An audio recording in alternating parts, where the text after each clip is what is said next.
Welcome to the 30-Minute Hour. It's the personal development podcast for entrepreneurs and executive leaders who are looking to level up and become unstoppable. I'm your host, Eric Twiggs, your procrastination prevention partner. Joining me as always, you know him as the super CEO, the business strategist extraordinaire, and all around good guy, Ted Fells. Happy Monday. Happy Monday. It is indeed a happy Monday once again. And again, it's about to get happier as we talk about the AI leadership gap that nobody talks about. Mm. This is really going to be interesting.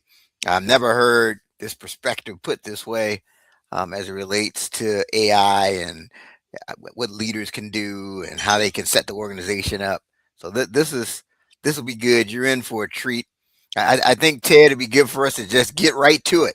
Let's go Just, ahead and just jump right. Look, it's the 12th of January. Let's jump right into it. that's right. We might as well jump right into it. All right. Again, we're talking about the AI leadership gap that nobody talks about.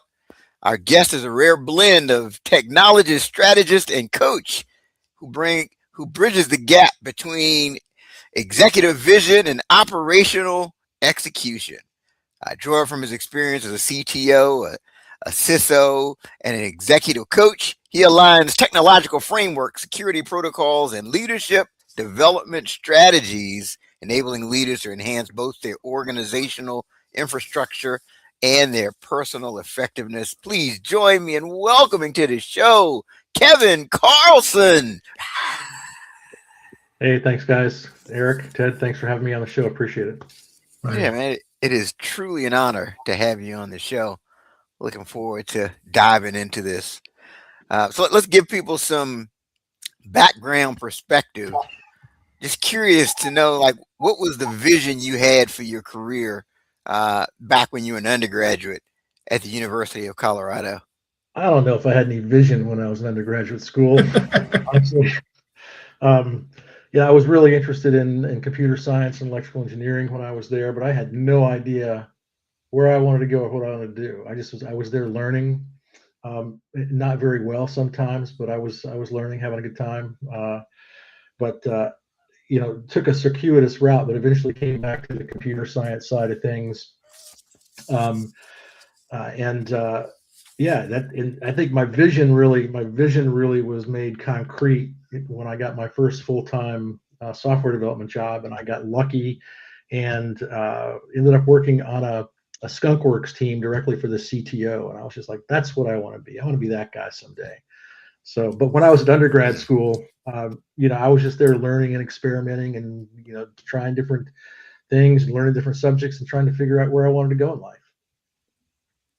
Yeah, and so when you were in undergrad school, there was no such thing as a chief technology officer or CISO, chief information security Yeah, officer. there may have been, but I never heard of one. It's Right, I right, mean, we were still doing stuff on punch cards, so right. it was a long time ago. Yep. So I think the takeaway, and sometimes we get, younger executives that watch and listen to us, and or even people out of college, and the takeaway is that that thing that you end up doing may not have even gotten invented yet. Man, Very true. he was talking about punch cards. It's like, man, that was a long time ago. I was like, wait a second. I remember that. Right? Oh man. So if you could go back and talk to that undergraduate version of yourself, Kevin, what advice would you give to that version of you? Gosh, I think I would say probably explore more subjects. Um, a career is rarely a straight line. Mine certainly wasn't.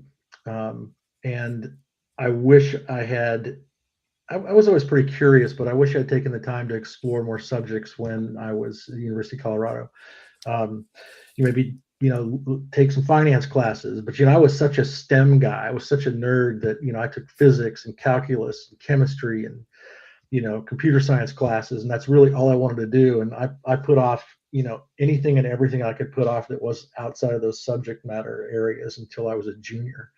And then I had to take all the other stuff, right? But I think if I had explored more early on, that would have helped me. That goes against kind of the common wisdom that says, you need to, specialize and just go deep on one thing. Yeah, I don't agree with that, and I'll give you an analogy, right? So it's especially prevalent in sports, youth sports. Um, they want you to pick a sport, and that's all you do. Like from the time you're probably 9 or 10 until you're out of high school, and if you go to college, you play that sport. Um, I saw much. I coached lacrosse and soccer, and my son was kind of growing up, and I played lacrosse and soccer in high school as well. But um, between the time I was a kid and the time my son was playing, that whole thing changed. It was it wasn't as strict and focused when I was young. We were kind of encouraged to try different sports, and then when my son was growing up, it wasn't that way. But what I saw was what a huge change it made in him trying soccer and lacrosse and playing in swimming and just trying different things and figuring out where his talent was. I mean, gosh, when you're 9 or 10 years old, you're in no place to pick something you want to do for the rest of your life. I don't think you're in that position to do it when you're 20, or you just haven't had the experience. So, experimenting and just exploring and being curious about things is what keeps life interesting. And even if you do decide what it is you want to do early in life, at least within that realm, continue to be curious. I think That's a great sometimes, point. yeah, sometimes it helps to know what you don't want to do, Oh right? yeah. Like I had here in the Washington D.C. area, they had like a summer jobs program. The mayor at the time, Mayor Marion Barry, like his big legacy was, all the teens. He had a summer job program. So most people my age had a job because of the mayor. But one of my jobs, I was like helping out the janitors, like mopping floors. I mean, it was just hard. And I remember I would come back home. I'm like, oh no, Let me start studying. This right? time, where are those books? Let me study. Let me I don't study. want to go outside and play anymore. I Yeah. just want to focus. But it's funny that I think about when I was in high school and and I took an accounting class and I hated it. I was terrible at it. So then when I got to college at Norfolk State and everybody kind of had knew what their majors was going to be and I didn't know.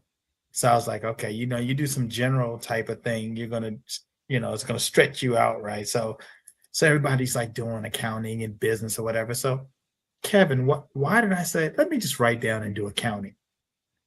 Ted, you were horrible at accounting and you hated it in high school.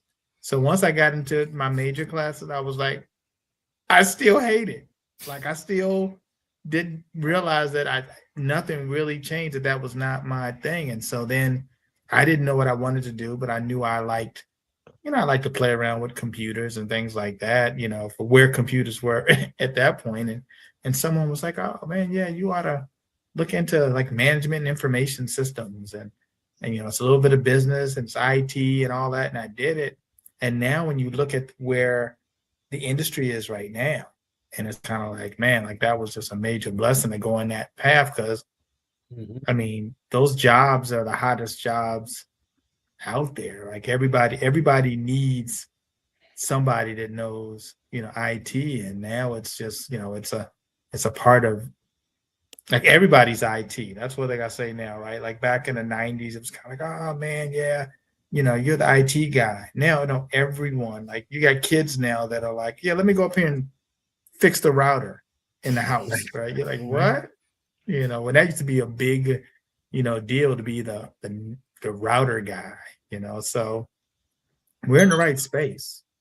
Yeah, I agree. And to draw on what you just said, I mean, I couldn't stand English classes when I was in high school, and just really didn't care. And probably because I didn't have a great teacher, and I was terrified to take my a English class in college, and I finally took one, and I lucked out and got a great teacher, and it totally changed the way I thought about it. It just made all the difference in the world.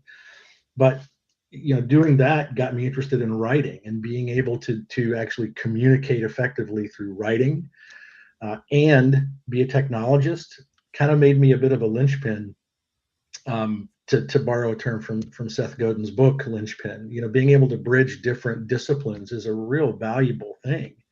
And not pigeonholing yourself into a single, this is what I want to do for the rest of my life thing, and being able to pull other disciplines into it really makes you more valuable. Yep, totally agree. Totally agree. So we fast forward to today. You're the partner, you're a fractional CTO for Tech CXO. So let's for our some of our listeners and followers here. Can you clarify what a fractional CTO is? Sure.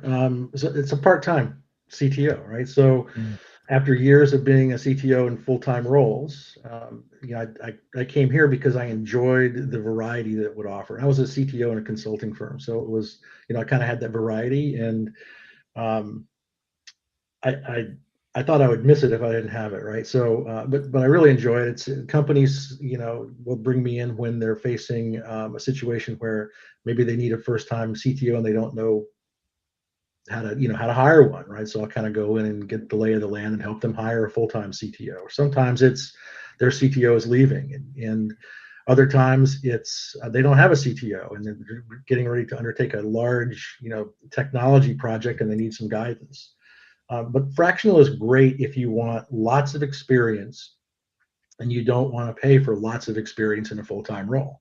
So I typically have a number of clients that I split my time across, and I'm focused on the projects that they want me to focus on.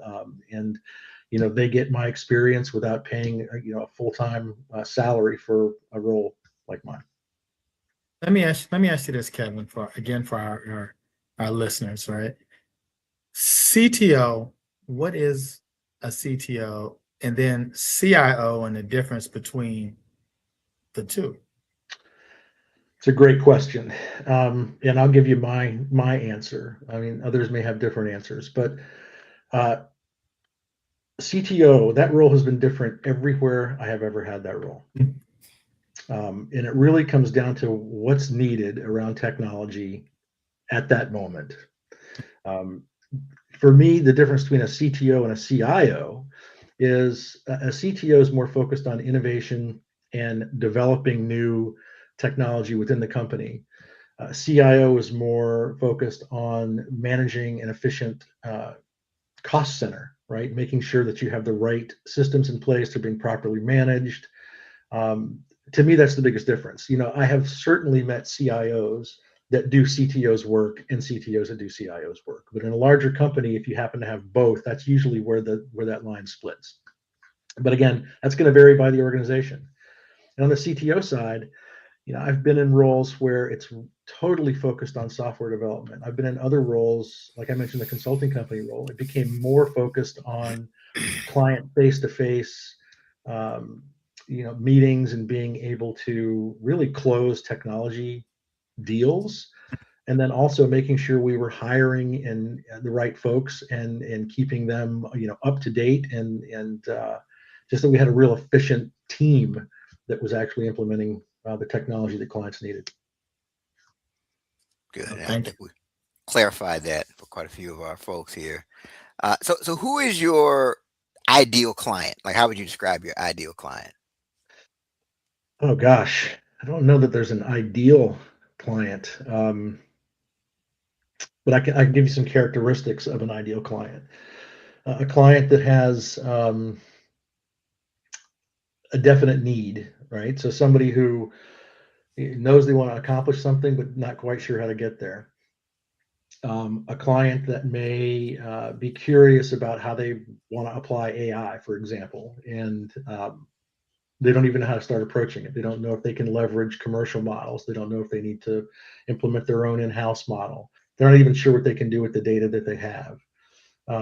Most organizations, especially companies like SaaS software companies, have a lot of in-house data. And so how do you figure out how to thoughtfully apply that and keep your client data private at the same time? So I think for me, it's is there a challenge? Is there something that they want to do that's difficult?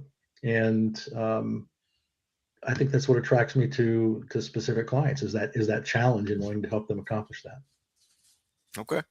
All right.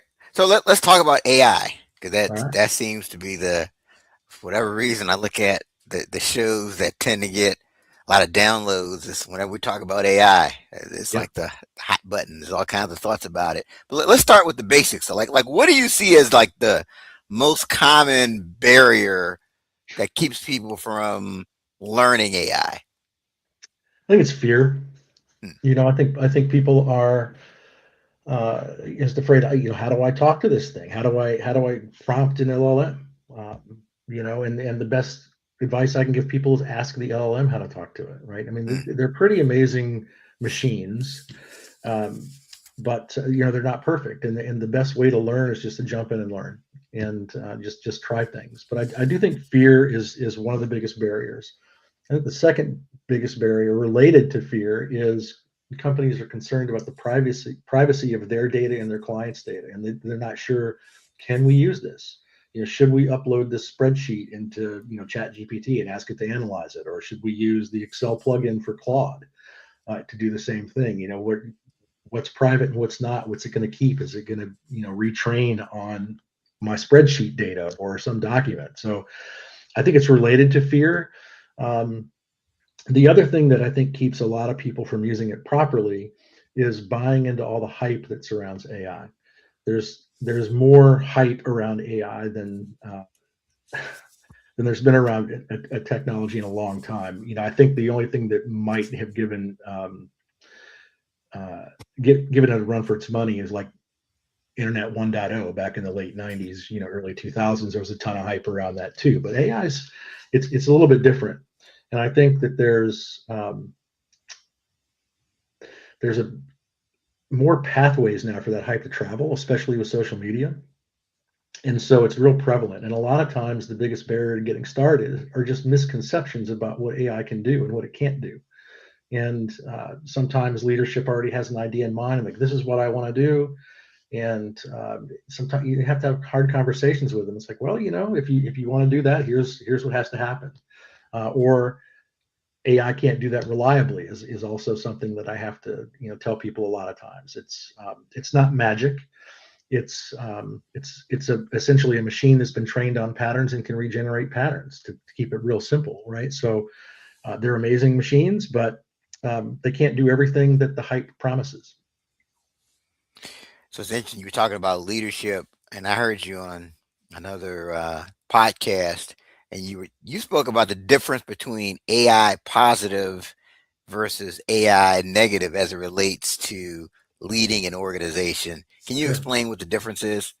sure.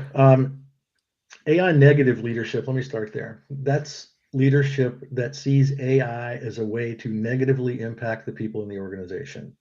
Right? So, great, there's a coding agent available. Let's get rid of our software developers, right? And there was a instance of that that played out on LinkedIn a few months ago, maybe a year ago now, where a startup got rid of most of their developers, and a few months later they hired them all back. Yeah. Right? Probably not the same ones, but the negative piece is, are you using it to negatively impact your team, right? Your people. And AI positive is a viewpoint of, how can I use AI to positively impact my team by helping them get more done, by teaching them how to properly use AI, how to enhance their skill set, and how to guide AI in order to be more efficient and produce more code or produce more output, whatever the role may be. And that's really the key difference. Unfortunately, with all the hype, there's early on a lot of AI negative behavior with people saying, "Oh, I can get rid of all these, I can get rid of all these people now," and most of the time it didn't work out real well. Now, that may change. These models may change and become amazing things, and you can be a company of one, and that's all you need, right? But we're not there yet. And just to give you a quick example, I've played a lot with Claude Code over the past few months, and it is amazing, and it does a great job generating code. But if you're not an experienced developer that can keep it on the rails, it's going to eventually code garbage, right? You're going to have security holes, you're going to have duplicated code, you're going to have poor software architecture. I mean, you've got to know what you're doing to guide it, and it will write the tedious bits of code much faster than any human. But if it's not being guided, it's not going to write quality code or produce a quality product. So how does, if someone's leading an organization, 'cause I think it's a balance. Like, how do you, on the one hand, be innovative and cutting edge, and and implement AI into your organization, but on the other hand, recognize all the fears that are out there, and you got your employees that in the back of their mind, like, oh, this is coming to take my job. I'm gonna be out of work in a few years. How do you strike that balance? It's really the responsibility of leadership to educate people.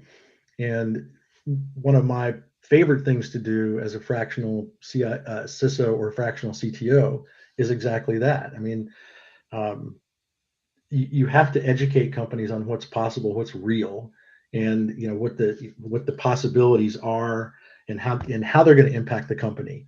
I'm not saying that nobody in the company will be impacted in a negative way, but AI negative is about a viewpoint that's the goal, right? Um, AI positive is more about let's coach, let's educate, let's teach people what's possible, and let's show them. And it's you have to bring people along, just like you did when the internet first came out. You had people, in roles, producing printed material or this stuff, and then all that's moving to the web, right? So I remember a lot of those people being very afraid, oh, we're going to lose our jobs, right? And it's not the case. They made the transition into creating content in a different medium versus just print. So I think it's the same thing here. There's a shift that has to happen where leadership brings people to where they need to be in order to properly use AI within their company, within the guidelines the company wants to follow. Um, just dropping something on your your team and saying figure it out. That's a little, frankly, it's a little irresponsible. Leaders need to provide the example, and part of that example is how do you educate people and bring them to where you want to be. But when you're looking at television and social media, I was watching something, it was CNN or something like that, and they were showing these robots, right? And they were showing them like it looked like it was hundreds of them that were being programmed, and they were already working on them doing kind of some kind of manual type stuff, in a Mhm. warehouse or whatever. And again, if I'm that person that's working that type of job, though, I don't know, I mean, if they know that they're going to be able to cut costs doing Sure. that and have some efficiencies doing that. I think that's a tough a tough place. Now there's some things again that I'd much rather deal with a human in, Mhm. right? Like automating stuff. You call somebody, I want to I want to hit one. I want a Right. voice. I want a voice, right? I mean, I don't want to go through all those prompts, but there's some things that I don't know. It's gonna be tough for a person that's in the certain types of jobs not to have a concern there. I agree. I mean, and I'm not dismissing that. Some folks will lose their jobs over this, right? But it's the AI positive, AI negative is about the leadership's view of AI and what can they do. Now, this is an example I can think of that I see regularly, like when I'm traveling and I go through an airport. You see like a McDonald's, for example, in the airport, and you got to order from a kiosk, right? No more people. Well, that's a result of lots of changes that kind of led to that being a more affordable way for people to place an order. Um, and the warehouse, worker that you talked about, sure, robots are probably going to take some of those jobs. But leadership should look at it and say, okay, can I retrain these people? They already know my business. Where can I use these folks productively, and how can I help them as individuals transition into a different role? Different Right? Now, role. maybe every business isn't going to do that. I doubt they will, but Yeah, that's my viewpoint is that's the ultimate responsibility of leadership that cares about their people. great point. Yeah, yeah. And one of the things, um, I still don't think that AI can replace that interpersonal warmth. So, like, if somebody is dealing with the public and customer service, and yes, you can, AI can field calls, and AI Mhm. can actually do certain aspects of presentations, which is scary. But, and actually, AI is getting better with humor and some other things, which is scary Right. too, but it's still not really replacing that interpersonal warmth. And I think that can still make a person valuable. What are your thoughts on that? I agree. If you look at copy that AI produces versus a good human writer, there's no comparison. Hmm.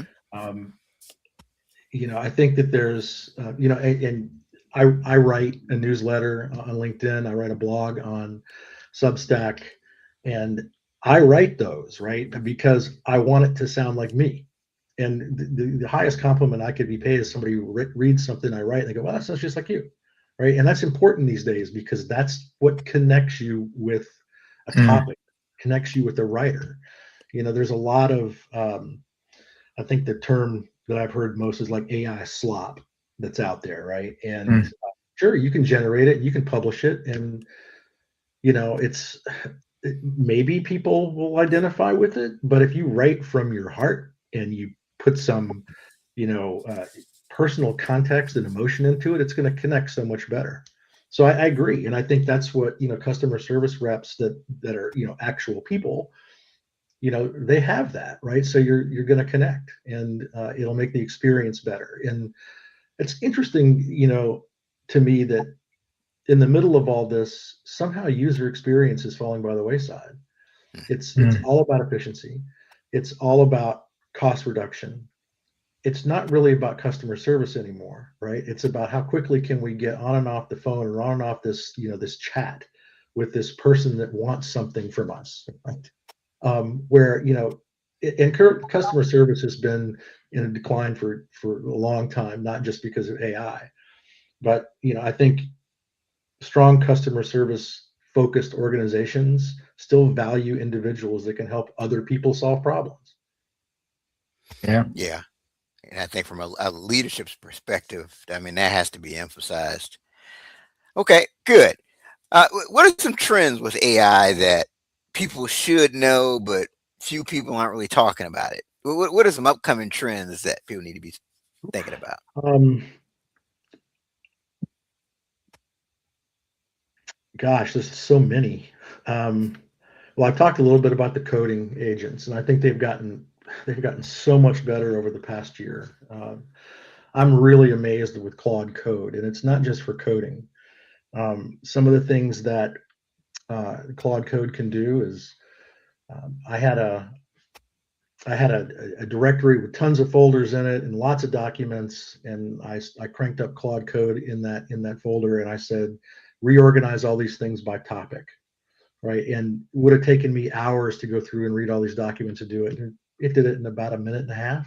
We're talking thousands of files, right? So um, I think we're going to start seeing. Actually, I just read today that Anthropic has released Claude Cowork. I think is what it's called, but it's rebranded, I think, from Claude Code because people think that's just a coding agent, but it does so much more than that.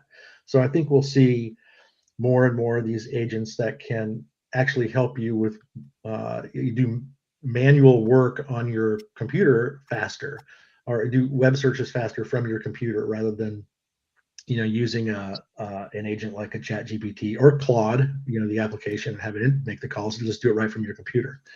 um, Other areas where I think there's just been phenomenal development over the past year is in media generation, right? So uh, music is a area near and dear to my heart, right? I'm a published songwriter, and I know what it's like to go through the process of creating something like that and recording it and putting it out there, and it's a lot of work. So when you see copyright infringement with these tools, I'm not a fan of that. But when you see real creativity that's benefiting perhaps the original songwriter, that's amazing. There's a guy on Instagram, for example, he goes by I think his handle is the Professor. I don't know if either one of you have seen him or not, but he takes hard rock and metal songs, grunge songs, and he recasts them in like 60s and 70s classic soul, and it's amazing. I mean, Wow. there's one that he did a couple that are, I think, just amazing. One of them is the song Would, Would, by Alice in Chains, and another one I don't know if it was The Professor, but another one is Black Hole Sun by Soundgarden, and redone as classic soul using AI to do it. Just amazing renditions, and I think if you know uh, if I were the author of one of those and I heard that, I would be flattered, right? It's really creative and it benefits the original writer of the music. Another area that's just grown by leaps and bounds. I've got a good friend that's doing lots of exploration in the video generation side of things, and you can essentially. He jokes. He says I'm going to be a one person LA, right? And but you essentially have all the tools at your disposal that you would have in a multi-million dollar set with these cameras and things, and you can you can describe your characters, you can program in camera angles and camera movement and dialogue, and it's amazing, right? And so I think there's some industries because of this that are going to see huge change, but much like we saw with streaming, for example, going from where record companies had a super tight grip on what got released to having no grip at all, and anybody could put anything out they wanted to. I think it's the same thing for the film industry, perhaps, right? So anybody with time and that wants to learn about these tools can put out a really nice product by themselves or with a small team. So I think those are some changes we're going to see. I do expect these agents also to get a little bit more accurate as we go. Like I mentioned earlier, like on the coding side of things, that having experience enough to keep it on the rails is important. I think that'll get better. I think that we'll get to a place where a junior developer can spot what's going on, because the negative impact of these agents will decrease, right? So I think that's coming as well. I don't know that we'll get to a place where in the next few years, next 2 3 years, where you don't need some oversight. I do realize there's people out there running Claude code with the dangerously skip permissions flag set, and they write articles about how great it is. I've seen enough to know I don't want to do that yet. And maybe that's me not trusting the AI as much, but that's just my opinion. Yeah, I think that those are some of the biggest areas, Eric. Interesting times, boy, I tell you. They are. All right. So you write a newsletter. It's called The Executive Shift. What will people gain by subscribing to this? I was really lucky when I was coming up. I mentioned that earlier. In my first, full-time software development job, ended up working on a skunkworks team for the CTO. So I was exposed to sort of a role model, very early, and I had great mentoring from him, and I was lucky enough to have great mentors along the way. Not everybody is, and I was told many times in my career, um, software developers don't make it to the C-suite, right? Technical people never get board positions. I heard that over and over and over. Fortunately, I'm stubborn and I didn't listen. But I also had some mentors that said, yeah, you can do that. And here's what you need to learn, Kevin. Here's what you don't know. Here's what you have to go learn. And that's what this newsletter is for: is how do you shift from a doer role into a leadership role into an executive role? And what I love doing as an executive coach is working with up and coming technology leaders in organizations to help them make that shift.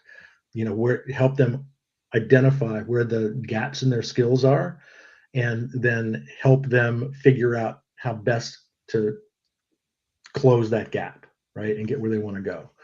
I think people have the ability to achieve whatever they put their mind to in the vast majority of cases, right? And to hear people say you can't because you're a technologist, it's garbage, frankly, right?